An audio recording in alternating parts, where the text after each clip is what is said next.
अगर आपने हमारा ये चैनल उर्दू से सब्सक्राइब नहीं किया तो सब्सक्राइब कर लीजिए और साथ में लगे बेल आइकॉन को ऑन करना मत भूलिए।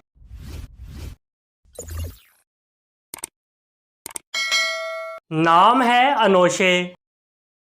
अनोशे नाम के इंग्लिश में स्पेलिंग बनते हैं ANOSHAY। अनोशे नाम का इस्तेमाल लड़कियों के नामों में होता है। अनोशे नाम लड़कियों के लिए मखसूस है। अनोशे नाम का मजहब मुस्लिम है। अनोशे नाम के मायनी हैं खुशगवार शख्सियत, शादा व फरहां, जिंदा दिल। अनोशे नाम के इंग्लिश में 7 हरूफ हैं और ये एक लफ्ज़ है। 7 वर्ड्स एंड 1 लेटर। अनोशे नाम के उर्दू में 5 हरूफ हैं और ये एक लफ्ज़ है।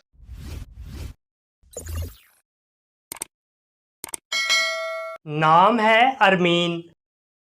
अरमीन नाम के इंग्लिश में स्पेलिंग बनते हैं ARMEEN। अरमीन नाम का इस्तेमाल लड़कियों के नामों में होता है। अरमीन नाम लड़कियों के लिए मखसूस है। अरमीन नाम का मजहब मुस्लिम है। अरमीन नाम के मायनी है मजबूत। अरमीन नाम के इंग्लिश में 6 हरूफ हैं और ये एक लफ्ज़ है।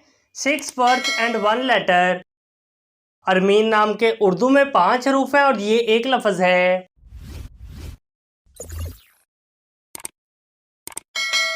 नाम है सोहा।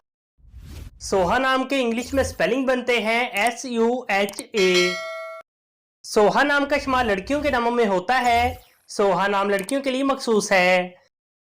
सोहा नाम का मजहब मुस्लिम है। सोहा नाम के मायनी हैं एक सितारे का नाम, एक स्यारा। सोहा नाम के इंग्लिश में 4 हरूफ हैं और ये एक लफ्ज़ है। 4 वर्ड्स एंड 1 लेटर। सोहा नाम के उर्दू में 4 हरूफ हैं और ये एक लफ्ज़ है।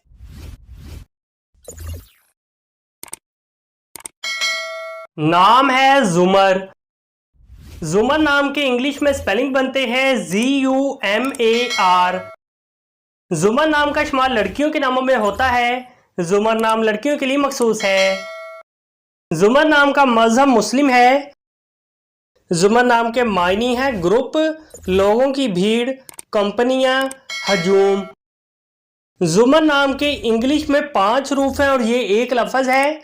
5 वर्ड्स एंड 1 लेटर। जुमर नाम के उर्दू में 3 हरूफ हैं और ये एक लफ्ज़ है।